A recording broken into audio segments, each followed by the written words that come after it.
बायजा by Sai को अपने पुत्र की तरह समझने लगी थी। उन्हें सपने में साईं कृष्ण के रूप में दिखाई देते थे और वह खुद को उनकी यशोदा माँ के रूप में देखती थी। उनकी यह गहरी आत्मीयता और विश्वास इतना मजबूत था कि वे साईं को अपने पुत्र के समान मानने लगी।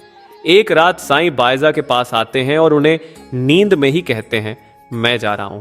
बायजा माँ साईं को रोकने की कोशिश करती है, लेकिन साईं बायजा को कहते हैं, मेरा काम बहुत जरूरी है और मैं कुछ समय बाद जरूर लौटूंगा। यह सुनकर बायजा की नींद खुल जाती है और वह घबराई हुई साईं को योगी योगी पुकारते हुए उनके पीछे पीछे चल पड़ती है। साईं एक नीम के पेड़ के नीचे रुकते हैं, लेकिन बायजा उन्हें वहां नहीं पाती और वह वहां अकेले ही रोने लगती है। साईं के जाने के बाद द्वारिकानाथ खुश होता है, क्योंकि उन्हें लगता है कि साईं अब इस इलाके में नहीं रहेंगे। इसी बीच पाटिल बायजा को समझाते हैं कि साईं एक महान योगी थे, जिनका इस दुनिया से कोई संबंध नहीं था। उन्हें मोह, माया और रिश्तों से कोई लगाव नहीं था।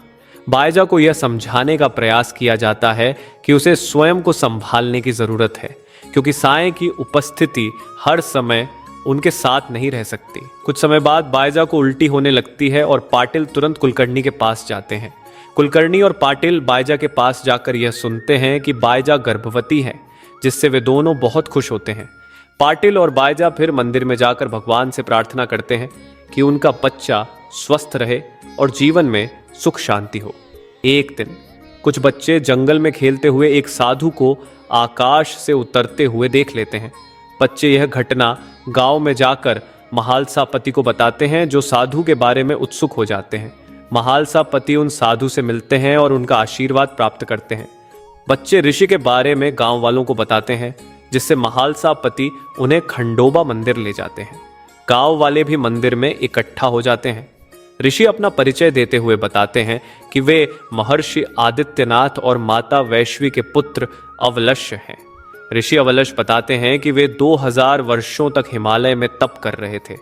एक दिन आकाश से एक रोशनी पृथ्वी की ओर आती देखी, जिससे उन्हें यह समझ में आ गया कि प्रभु ने अपना अवतार भेज दिया है। हालांकि वे उस समय तपस्या में लीन थे, इसलिए वे तुरंत वहां नहीं आ पाए। अब जब वे यहां आए तब तक साईं जा चुके थे। महालसा पति ऋषि से पूछते हैं कि वे शिरडी में क्यों आए। ऋषि अवलश बताते हैं कि यह स्थान सतयुग में एक प्रमुख तप स्थल था, जहां योगियों और ऋषियों ने तपस्या की थी।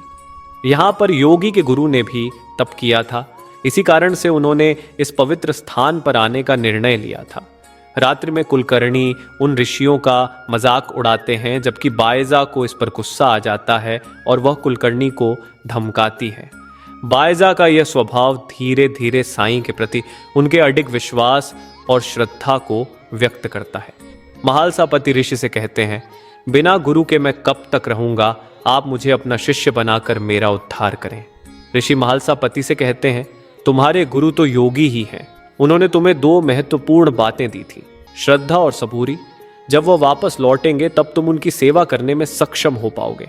बायजा रात्रि में साईं को याद करती हैं और रोटी बनाते हुए पाटिल से पूछती हैं कि क्या साईं सच में वापस आएंगे। पाटिल उसे समझाते हैं कि साईं जरूर लौटेंगे। बायजा ऋषि अवलश से साईं के लौटने के बारे में पूछने की बात करती है और पाटिल उसे कहते हैं, कल शाम की आरती के बाद उनसे पूछ लेना कि साईं कब वापस आएंगे। शाम की आरती के बाद बायजा ऋषि अवलश से पूछती है कि साईं कब लौट कर आएंगे। ऋषि अवलश बताते हैं कि वे तपस्या करने के लिए गए हैं। साईं ने लोगों की भलाई के लिए तप करने का निर्णय लिया था और वह तप को पूर्ण करने के बाद ही लौटेंगे।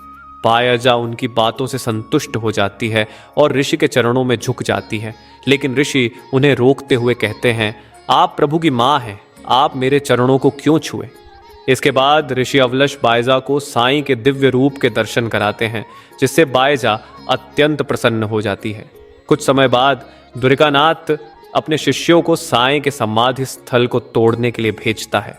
गांव वाले पाटिल और बायजा वहां पहुंचते हैं। द्वारिकानाथ के शिष्य कहते हैं, हम द्वारिकानाथ की आज्ञा से इस समाधि को तोड़ने आए हैं। कुलकर्णी भी उनका साथ देते हैं और कहते हैं कि योगी इस गुफा के अंदर हैं, इसलिए हमें इसे तोड़ना होगा। जैसे ही वे समाधि को तोड़ने की कोशिश करते हैं, अचानक एक तेज रोशनी निकलती है, जिसे देखकर वे सभी डरकर भाग जाते हैं। द्वारिकानाथ अपने शिष्यों के लौटने पर क्रोधित होते हैं और उन्हें कहते हैं, हमें इस योगी के प्रभाव को समाप्त करना होगा। कुछ दिनों बाद बायजा को प्रसव पीड़ा होती है और उसे बहुत कठिनाई हो रही थी। तभी साईं बायजा को तात्या कहकर पुकारते हैं और बायजा एक स्वस्थ बेटे को जन्म देती है। बायजा और पाटिल अपने पुत्र का नाम तात्या रखते हैं। बायजा अपने पुत्र का पालन पोषण करती है और समय के साथ तात्या बड़ा हो जाता है। तात्या की परवरिश में बायजा का पूरा ध्यान और साईं की आशीर्वाद के प्रति अनन्य विश्वास उनके जीवन में शांति और संतोष लाता है। समय के साथ तात्या बड़ा होता जाता है और बायजा के जीवन में न केवल एक अद्भुत पुत्र का आशीर्वाद मिलता है, बल्कि उनका जीवन साईं के दिव्य मार्गदर्शन और आशीर्वाद से रोशन होता है।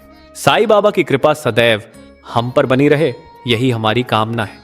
अगर आपको हमारा यह वीडियो पसंद आया हो तो कृपया हमारे चैनल को लाइक और सब्सक्राइब जरूर करें।